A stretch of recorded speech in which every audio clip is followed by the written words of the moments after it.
Bonsoir et bienvenue sur Globe Criminel. Nous allons découvrir aujourd'hui une affaire terrible et mystérieuse, l'affaire du docteur Jean-Claude Roman. Alors, attachez vos ceintures pour une aventure où le crime n'a pas de frontières.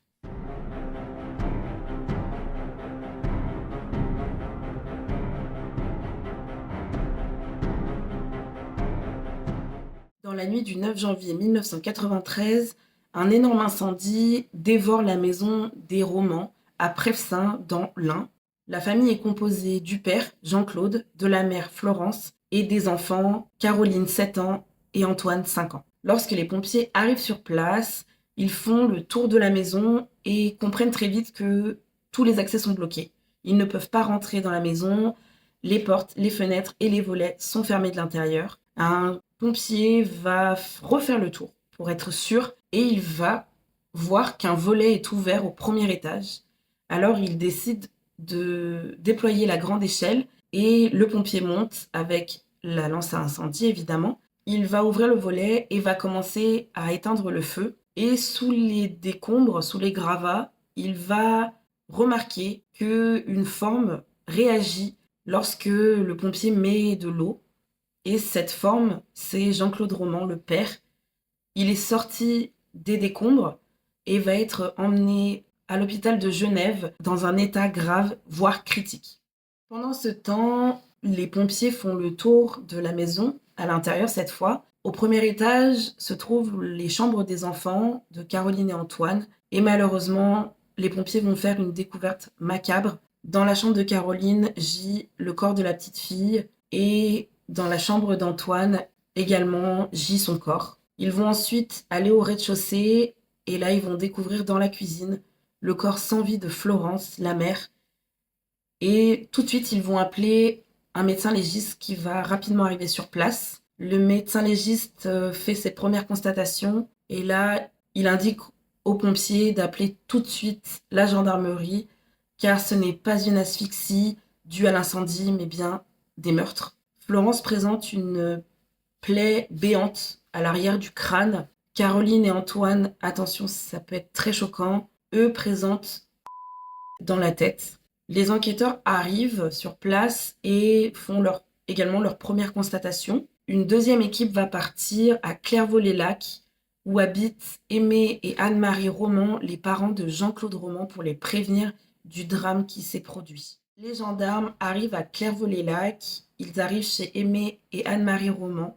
Ils sonnent, ils attendent plusieurs minutes. Ça devient inquiétant et certains voisins vont à la rencontre des gendarmes et vont leur dire que eux aussi, ils sont inquiets parce que Aimé a l'habitude d'ouvrir quotidiennement ses volets. Et Anne-Marie, elle, a pris l'habitude de laisser le chien dehors. Et là, ça fait 1 ou 2 jours, selon les témoignages, que personne n'a vu les romans et personne n'a vu le chien. Alors les gendarmes, suite à ces informations, sont inquiets. Ce sont des personnes quand même très âgées. Ils préfèrent pas prendre de risques et ils vont rentrer de force dans la maison. Lorsqu'ils rentrent, ils ont tout de suite un mauvais pressentiment. Une odeur leur vient aux narines et l'odeur, ils la connaissent, c'est l'odeur de la mort. Au rez-de-chaussée, ils trouvent le corps sans vie d'Aimé Roman. Il a été atteint d'une tête et plusieurs dans le dos. Et là, ils sont très inquiets pour Anne-Marie. Donc ils vont parcourir la maison pour essayer de la trouver. Et ils la trouvent au premier étage. Et Anne-Marie, pareil, elle est sans vie. Elle a reçu une balle dans la tête. En redescendant, les gendarmes vont découvrir le cadavre du chien d'Aimé et d'Anne-Marie Roman. Il n'a pas échappé à cette tuerie. Et lui aussi, il a été abattu d'une balle dans la tête. Les enquêteurs sont coincés, ils ne savent pas ce qui s'est passé, mais n'oubliez pas, il reste un survivant, Jean-Claude Roman. Mais malheureusement, suite à une erreur médicale, Jean-Claude Roman a été plongé dans le coma et les enquêteurs ne peuvent pas l'interroger, alors ils décident de faire l'entourage, comme on dit, enfin comme les gendarmes disent, et donc de s'informer sur sa vie, sur ce qu'il faisait. Et ils vont découvrir beaucoup de choses très intéressantes.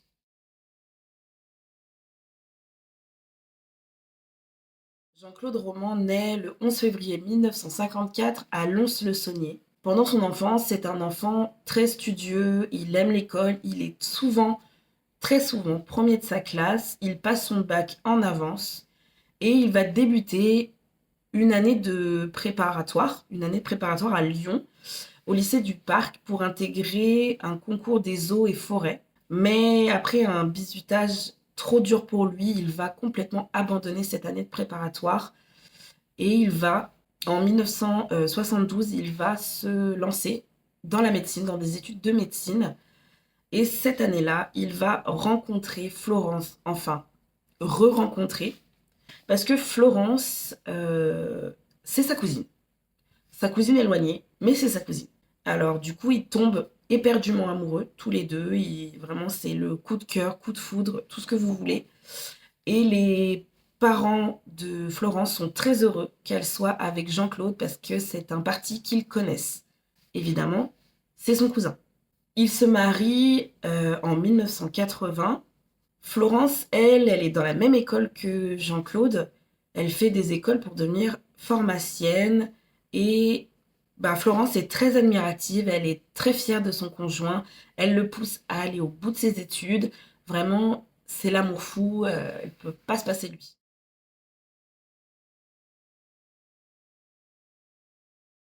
Les enquêteurs ne veulent pas s'arrêter juste à l'enfance de Jean-Claude Roman. Ils veulent vraiment connaître le personnage. Et malheureusement, Jean-Claude est toujours dans le coma. Alors, ils vont interroger les proches de Florence et les proches vont leur indiquer que Jean-Claude est un imminent médecin, chercheur à l'OMS. Et du coup, les enquêteurs décrochent leur téléphone et téléphonent à l'OMS. L'OMS, c'est l'Organisation mondiale de la santé. Et là, premier mensonge, Jean-Claude Roman n'a jamais été médecin, n'a jamais été chercheur chez eux. Ils ne connaissent pas du tout ce nom. Donc les enquêteurs, ils sont sur le cul et du coup, ils vont aller encore plus loin. Ils vont remonter encore plus loin et ils vont décider d'appeler l'école de médecine où Jean-Claude Roman a fait ses études. Et là, ben, deuxième mensonge, oui, Jean-Claude Roman a été inscrit, mais il n'a été inscrit qu'en première année. Il n'a jamais passé la deuxième année, il n'a jamais passé son concours, enfin son examen de fin de première année, parce que, soi-disant, il s'était cassé la main, enfin un os de la main. L'école va leur préciser que Jean-Claude a été inscrit en première année pendant 11 ans. 11 ans pour faire une année. Alors, je sais que c'est difficile, je sais que les études de médecine sont difficiles, mais je pense que 11 ans, quand même, c'est beaucoup quand même. Les enquêteurs vont découvrir que Jean-Claude, vraiment, s'est enfoncé dans son mensonge parce qu'il va dire à ses proches que, ben, au bout de 11 ans d'études, il va dire à ses proches qu'il a décroché son diplôme de médecin et que un poste à l'INSERM lui a été offert, alors que pas du tout. Vraiment, bah, les gendarmes ont découvert que non. Et en réalité, de 1975 à 1986, Jean-Claude s'est réinscrit pendant 12 ans. C'est lui en plus qui s'est réinscrit. Il va en cours, il va aux examens. Après, aux examens, il va pas. Enfin, il va pas physiquement aux examens. Il s'arrête dans les couloirs, il rentre pas dans les salles. Mais en tout cas, il fait croire à tout le monde qu'il va en cours et que tout se passe bien et qu'à la fin des 11 ans, bah, il a réussi son diplôme. Après avoir réussi ses études de médecine, le couple Roman va s'installer à Prevessin dans l'Ain. Et quelques temps plus tard, la petite Caroline vient au monde. Et 2 ans plus tard, le petit Antoine vient combler de bonheur la famille. Florence, quant à elle, donc, a vraiment réussi ses études pour devenir pharmacienne. Elle commence à faire des petits remplacements à la pharmacie de Prevessin, mais tout le reste de son temps, elle va le passer à éduquer ses enfants. Comme je vous le disais plus haut, après avoir réussi ses études, l'INSERM, l'Institut national de la santé et de la recherche médicale, aurait offert un beau poste à Jean-Claude Roman pour devenir chercheur. Et puis l'OMS l'aurait approché pour pouvoir également devenir médecin et chercheur chez eux. Les enquêteurs vont vite découvrir qu'en fait, Jean-Claude Roman n'a jamais travaillé à l'OMS ni à l'INSERM, qu'il n'a jamais été médecin et qu'il n'a jamais été chercheur. Il va également faire croire à tout le monde qu'il fait des déplacements professionnels très souvent, 1 à 2 fois par mois, où il va se rendre dans des pays exotiques. Et lorsqu'il rentre de ses déplacements, il va offrir des très beaux cadeaux à ses enfants et à Florence. Lors du coup de ces déplacements, en fait, Jean-Claude Roman va se prendre des chambres d'hôtel où il va passer quelques jours, voire des semaines, où il va lire des revues, des magazines, des ouvrages sur la recherche médicale, sur les maladies connues. Et c'est comme ça que quand il rentre, il peut parler de ses voyages et surtout de ce qu'il a vu en séminaire ou en déplacement. Un jour, le couple roman est invité à un repas par un ami médecin de Jean-Claude et pendant toute la soirée, Jean-Claude Roman va parler de médecine, de recherche avec de vrais médecins. Il va parler à un cardiologue connu dans la région et il va vraiment lui parler pendant des heures. Et lorsque le couple roman va partir, le cardiologue va dire À côté de gens comme lui, on se sent tout petit. ça en dit long sur Jean-Claude Roman, sur ses mensonges et sur sa capacité à s'adapter à son public. La famille Roman a une vie des plus convenables. Ils vivent au-dessus de leurs moyens et c'est le cas de le dire. Rappelez-vous, les enquêteurs ont découvert que Jean-Claude Roman ne travaillait pas. Et du coup, le couple, la famille, vivait sur le maigre salaire de remplacement à la pharmacie de Florence. Florence, elle vivait, enfin, elle s'achetait des beaux sacs, elle s'achetait des beaux vêtements, parce qu'elle vivait comme une femme de médecin. On le sait, les médecins, ils gagnent bien leur vie, enfin, en tout cas, ceux que je connaisse, ils gagnent bien leur vie. Et du coup, Florence, elle s'est jamais méfiée. Et le pire, c'est que Jean-Claude Roman pouvait subvenir à ses besoins. Mais alors comment Jean-Claude pouvait payer des belles voitures, des belles vacances? Il partait au ski. Enfin, je sais que j'ai grandi dans un endroit où il y a des gens qui ne pouvaient pas partir au ski. Ça coûte cher. Donc comment la famille Roman pouvait s'offrir tout ça?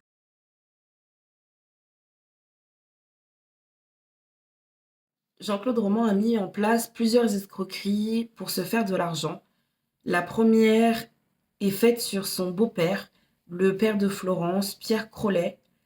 À l'époque, Pierre Crollet et sa femme voulaient vendre leur maison et en entendant ça, Jean-Claude Roman va dire à Pierre Crollet qu'il a une superbe affaire, qu'il peut faire des placements en Suisse et du coup, tout naturellement, Pierre Crollet et sa femme vont se tourner vers Jean-Claude Roman pour assurer la vente de leur maison. Ils n'ont pas besoin de cet argent, ils ont un autre capital, donc pas de souci. Et la maison va se vendre à 650 000 francs, environ 184 000 euros aujourd'hui. Début 1988, Pierre Crollet demande à Jean-Claude comment se porte son argent et quelles sont les modalités pour récupérer la somme qui a fait des petits.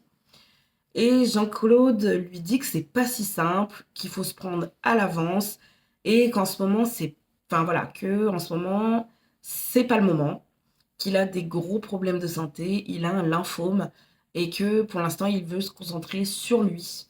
Et Pierre Crollet, il abandonne l'idée parce que voilà, il a bon cœur et que malheureusement son gendre est malade et que voilà, pauvre Jean-Claude, il est malade, on va le laisser tranquille.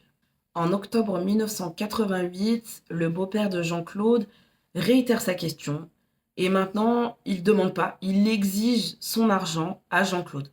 Et dans les jours qui suivent, un accident va arriver. Pierre Crollet se trouve avec Jean-Claude Roman, ils sont dans leur nouvelle maison, ils font des travaux. Et Pierre Crollet va mystérieusement tomber dans les escaliers. Il est gravement blessé. Donc, en très bon docteur, Jean-Claude se rue sur lui. Sa femme appelle le SAMU et juste avant d'être pris par le SAMU et de partir à l'hôpital, Pierre Crollet va dire Jean-Claude m'a, Jean-Claude m'a. et on ne saura jamais la fin parce que Pierre Crollet est décédé de ses blessures. Spoiler, Jean-Claude ne sera jamais inquiété, jamais suspecté. Enfin, si, il sera suspecté par sa belle-mère, mais il ne sera jamais condamné pour cet accident. Fait horrible également, Jean-Claude va payer toute la cérémonie, toutes les funérailles de son beau-père et il va faire après une cagnotte pour récupérer des fonds pour la mémoire de Pierre Crolet et il va détourner ces fonds. Alors, retenez bien cette information, gardez-la en tête parce que la principale source de revenus de Jean-Claude Roman est ses parents, Aimé et Anne-Marie Roman, leur fils a procuration sur tous leurs comptes bancaires et il va complètement les ruiner. Vraiment, il n'y a plus rien sur leurs comptes. Et lorsque Aimé se rend compte, en voulant retirer de l'argent, qu'il n'y a plus rien sur leur compte, il va tout de suite se tourner vers Jean-Claude pour lui demander des explications, ce qui est normal. Et encore une fois, Jean-Claude va expliquer, comme avec Pierre Crolet, qu'il a un super bon plan en Suisse pour fluctuer leur argent. Mais son père va vraiment insister sur où est mon argent. Ils ont un gros achat à faire, ils veulent leur argent. Une autre arnaque des plus horribles est montée par Jean-Claude Roman. Un oncle de sa femme est atteint d'un cancer stade terminal et en grand sauveur, Jean-Claude Roman va lui expliquer qu'à l'OMS, ils sont en train de fabriquer des gélules pour guérir le cancer. En échange d'une gélule, Jean-Claude Roman lui demande la somme de 15 000 francs, environ 4 000 euros, et l'oncle, plein d'espoir, va lui prendre 10 gélules, dont 150 000 francs, environ 40 000 euros. Vous sentez la douille? Parce que si un jour l'OMS ou l'INSERM étaient sur le point de fabriquer des gélules pour guérir le cancer, je pense qu'on serait au courant. Et les pilules, enfin les gélules que Jean-Claude Roman a données à cet oncle sont des placebos, c'est-à-dire que les pilules ne soignent pas du tout le cancer, elles ne soignent en réalité rien du tout. Et Jean-Claude va expliquer que il va expliquer à sa femme Florence, parce il y a qu'elle qui est au courant, que son oncle les a pris trop tard et que ça n'a pas fonctionné et que grâce à ce décès, il va pouvoir réajuster ses recherches. Mais oui, bien sûr, Jean-Claude. Sa dernière source de revenus, c'est sa maîtresse, Élodie. Alors moi, je vais l'appeler Élodie parce qu'après l'affaire, Élodie a été très traumatisée et pour sa tranquillité, je préfère garder son anonymat. Donc Élodie, elle habite à Paris, près de Fontainebleau. Elle est une ancienne dentiste, elle est à la retraite aujourd'hui et elle est maman d'un enfant. Jean-Claude et elle se côtoient de temps en temps. Jean-Claude va dire à Florence qu'il part en séminaire, alors qu'en fait, il rend visite à son amante. Jean-Claude va faire comme avec Pierre Crolet et son père. Il va dire à Élodie qu'il peut placer son argent en Suisse pour des taux incroyables. Alors Élodie est vraiment emballée par l'idée et elle va vendre son ancien cabinet dentaire pour une somme de 900 000 francs, environ 256 000 euros aujourd'hui. Et le 8 janvier 1993, Élodie va lui demander où est-ce qu'en est son argent, parce que voilà, c'est quand même une belle somme. Et donc Jean-Claude va lui dire t'inquiète pas ma chérie, il y a des modalités, je m'en occupe dès que je rentre après ça. Et en attendant, on a une super soirée chez Bernard Kouchner, donc prépare-toi. Donc ils partent tous les deux en voiture chez Bernard Kouchner. Donc Bernard Kouchner, c'est le cofondateur de Médecins sans frontières, entre autres. Donc ils se préparent et ils se rendent chez Monsieur Kouchner. Et ils passent dans la forêt de Fontainebleau. Et sur le chemin, Jean-Claude va dire à Élodie, qui est insistante pour son argent, qu'il a un superbe collier à lui offrir. Donc Élodie, elle a les yeux qui pétillent et elle dit ok, pas de souci. Et Jean-Claude va lui dire qu'il voudrait qu'elle le porte pour la soirée, donc il s'arrête sur le côté. et il lui demande de descendre et il va chercher ce collier dans le coffre. Il va lui demander de se tourner, enfin d'être dos à lui. Et pendant qu'elle est dos à lui et qu'elle attend les yeux fermés ce magnifique cadeau, il va tenter de l'étrangler. Donc, forcément, Elodie, ben, elle se rebelle, forcément. Hein, je pense que si on t'étrangle, tu essayes de te débattre. Elle se débat tellement et elle arrive quand même à griffer et à donner des coups à Jean-Claude que Jean-Claude va relâcher son étreinte. Et là, bah, Elodie, elle est complètement traumatisée. Bah, elle sait plus quoi faire. Et Jean-Claude ben, est silencieux. Il va s'excuser et ben, ils vont rentrer. Ils vont pas aller chez Bernard Kouchner. Mais vous sentez encore la douille, c'est que Jean-Claude Roman, il connaît pas Bernard Kouchner. Et du coup, Elodie et Jean-Claude sont dans la voiture pour rentrer chez Elodie. Et vraiment, le trajet est silencieux. Très, très silencieux. Et après, il la dépose chez elle et il rentre à Prevsin.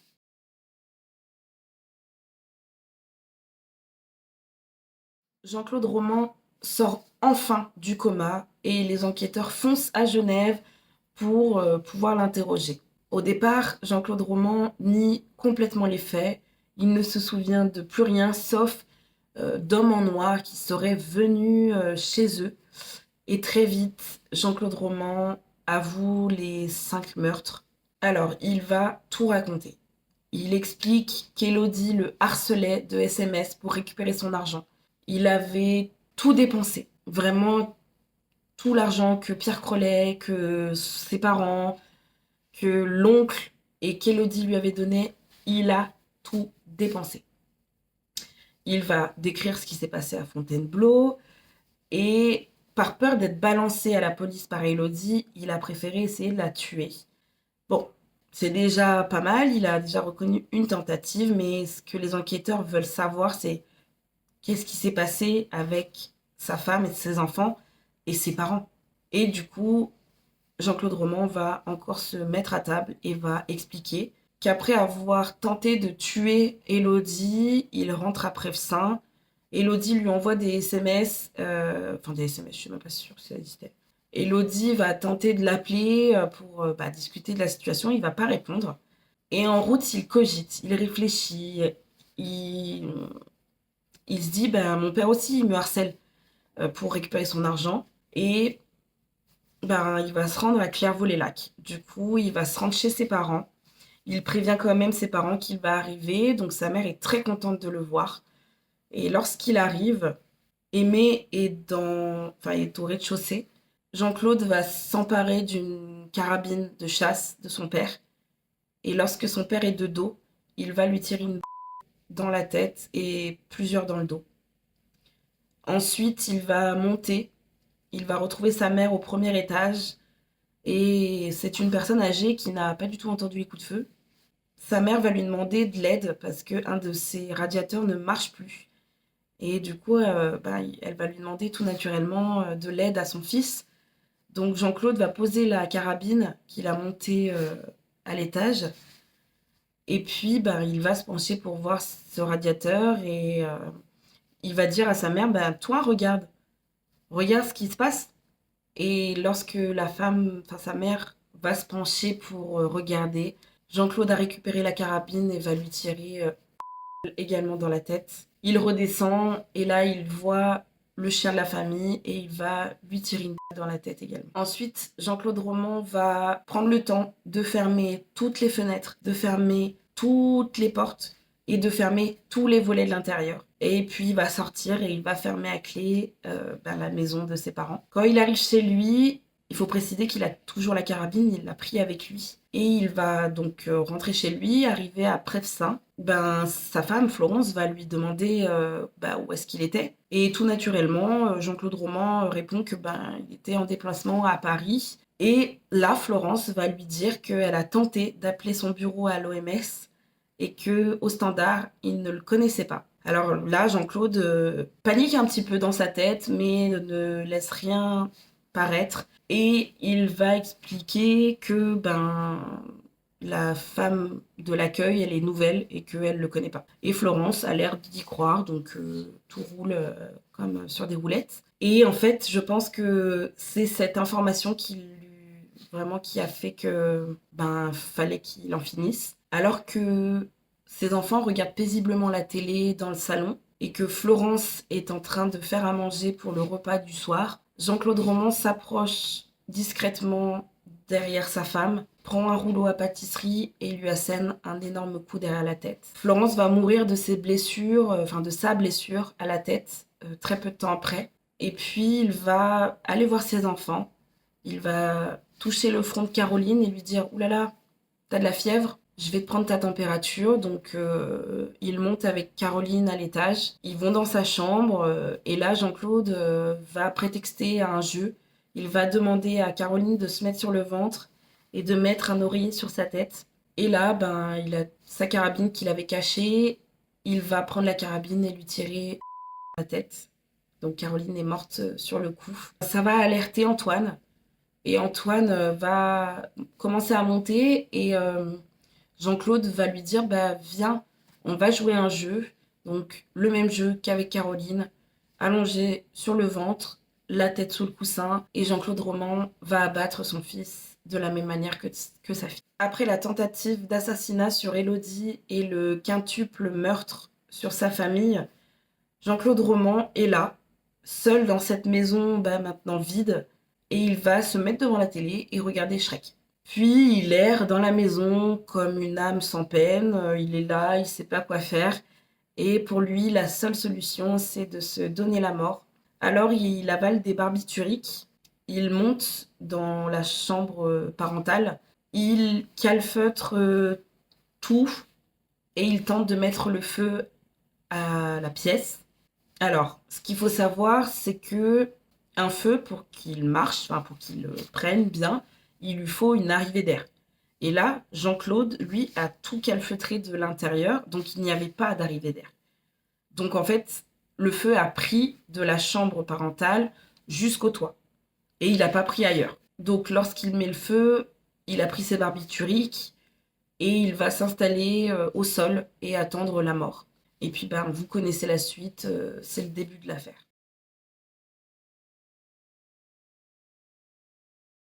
Le procès de Jean-Claude Roman a lieu à Bourg-en-Bresse en 1996. Lors du procès, Jean-Claude Roman restera très, très silencieux, à part pour décliner son identité, et il ne va pas expliquer en détail le mobile de ses meurtres. Après tout ce que je vous ai raconté, je pense qu'on peut se faire une idée sur le mobile. C'est qu'il était vraiment au pied du mur, il était coincé et Florence était sur le point de découvrir qu'il avait menti. Ses parents, ils étaient sur le point de découvrir que, en fait, il a dépensé le moindre centime qu'il y avait sur leur compte. C'est pour ça que je vous avais dit de retenir l'information, parce qu'il les a tués pour ça. Pierre Crollet, on ne saura jamais, parce qu'il a été innocenté dans cette affaire. L'oncle, il avait un cancer, un cancer phase terminale qui n'était pas guérissable, mais il a donné l'espoir à quelqu'un qui en avait besoin, et au final, il est décédé.